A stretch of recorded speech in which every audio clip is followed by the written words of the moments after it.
Hey, welcome into the round pen with Aequitas here. I am going to do something. I did this yesterday and it sort of went okay. This part went fine. Because he could handle the blue tarp, then he didn't have too much trouble with this saddle pad. And then I took the surcingle and put it on top of the saddle pad. He's still not real happy about the surcingle. I'm not sure why, but he's just doesn't think it's like a good thing. Okay. All right. And let's see if he's gonna let me reach under there and get that without kicking at me. I think he will. He did yesterday. Are you going to? Thank you. Okay.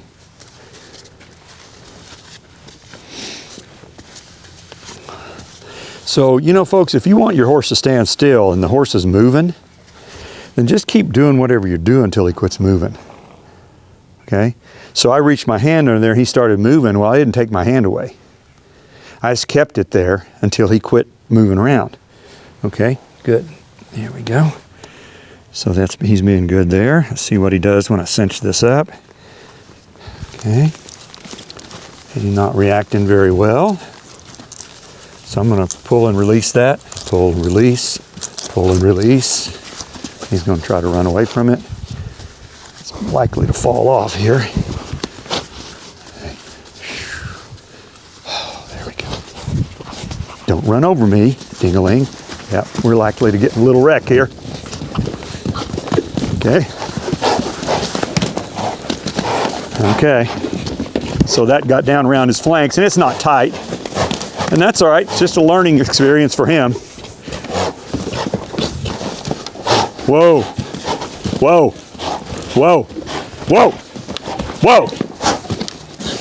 Whoa. Whoa.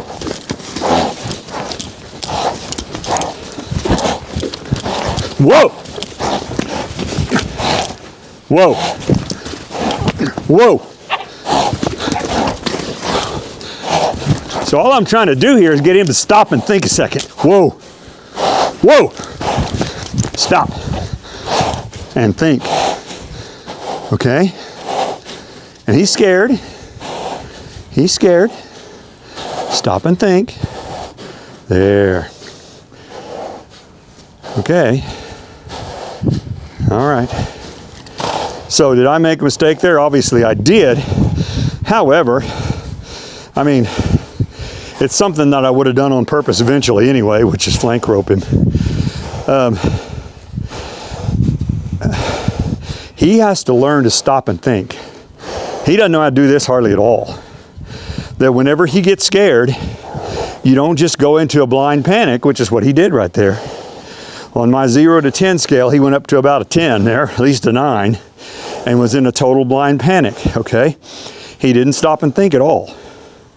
He needs to think, and that's why I tried to shut him down. I did eventually. Okay. Okay. Come here. Ooh. Now. Okay. He doesn't want to hurt me. It's not his goal, but he wouldn't be too upset if I got hurt, I guess. There we go. There. Okay. Now. There we go. Let's go ahead and cinch this up where it'll stay. Okay, there we go. All right. Okay. Let's let him move off a minute. So this is 4th or 5th time I've had a surcingle on him.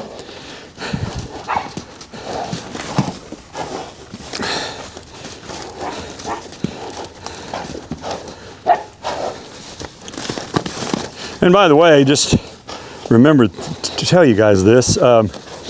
I told his owner that I am not going to ride this horse. She hadn't decided, I don't think, whether she wants to get him broke to ride or not. But I told her, I said, he's too reactive for me. I'm 65 years old.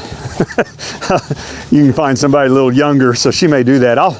I'll possibly saddle him, as I mentioned on the last video. I have him for another month, so I'm going to do a whole lot more groundwork. There's obviously a whole lot of stuff he needs to learn. And, but I have no plans to ride him.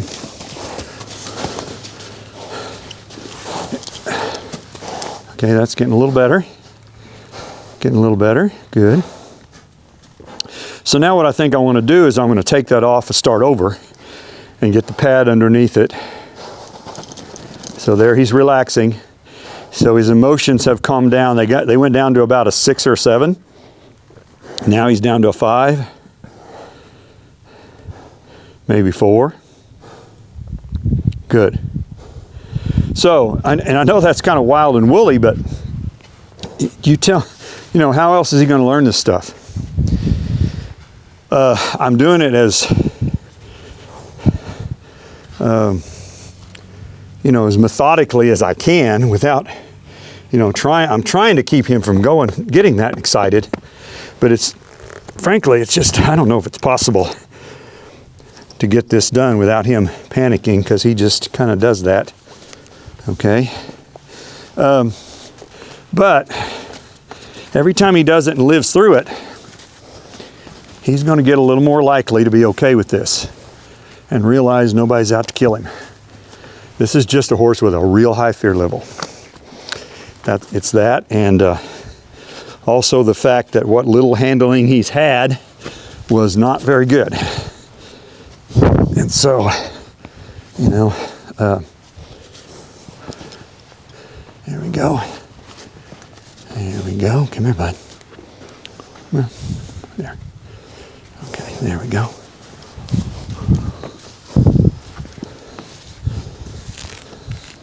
So see him backing up. He's just trying to evade me. He thinks maybe that'll work. Okay.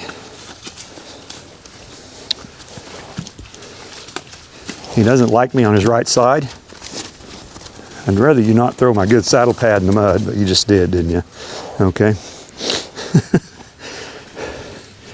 So I think the saddle, you know, all of this is bothering him, of course. Okay.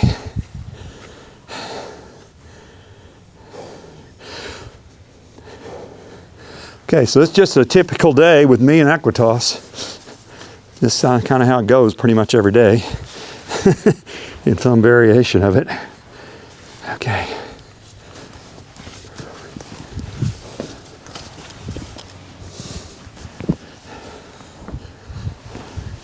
And there are a whole bunch of things that I need to do with this horse that, boy, we'll just have to see. I need to hobble him. He needs to be able to handle restrictions on his legs.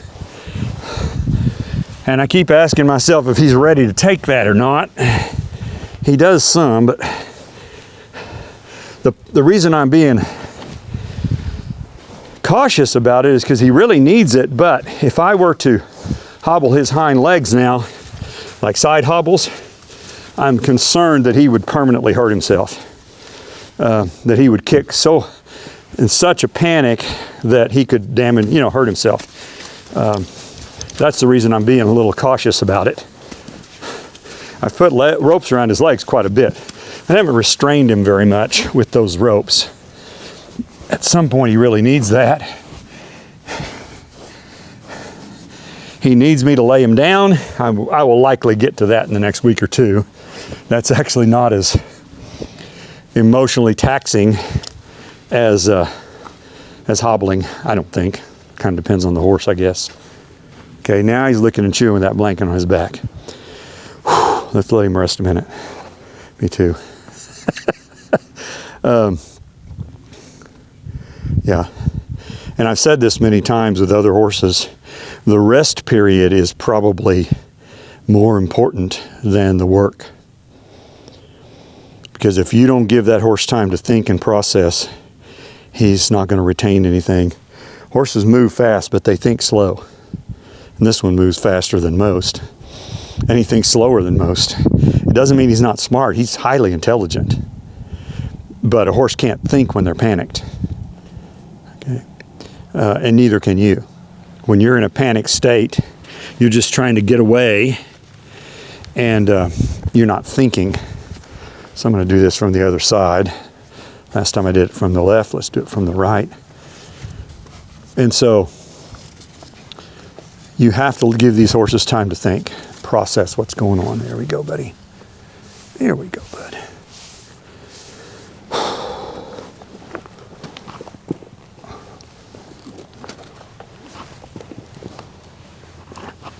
There we go. This thing works the same from either side, doesn't matter.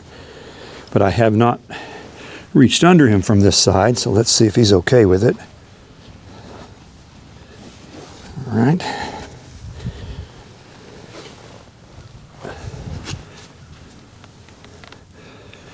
Okay.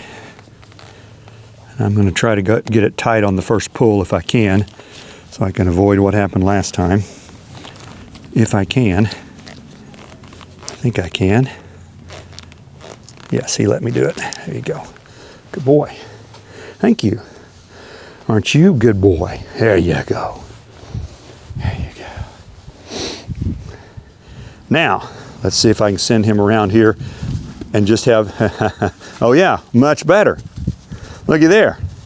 Now you're acting like a gentleman. All right, beautiful. Let's move that hip. Step that shoulder over. And he got a little scared there. Okay, let's move that hip. And what scared him there, by the way, was my grandkids are over here playing probably 100 feet away. And he saw them moving, and that's why he started trotting. See, Arabians, more than any other horse, they're all this way, but Arabians especially are very aware of things. That's what he's looking at, the kids over there. They're very aware of things around them. They're just kind of hyper vigilant, as we would say it, I guess.